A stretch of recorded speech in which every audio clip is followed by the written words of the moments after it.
Kojo, कमजोरों को परेशान करना गलत बात होती है। अपने से ताकतवर को वही परेशान करता है जो बेवकूफ होता है। यूटाहाइम जिस रास्ते पर चल रही है वो टूटने वाला है। तुम चुप रहो।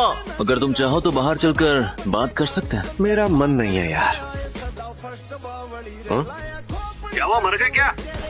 नहीं, अभी जिंदा। कमीने, मुझे मारने की कोशिश करोगे? अरे रिको, शांत हो जाओ।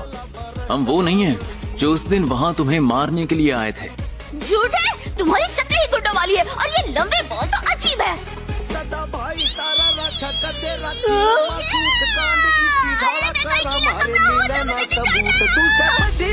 छोरी मेरे बच्चा बोली होरी भारी गेल रह के हो जाता कष्ट बावली रलाया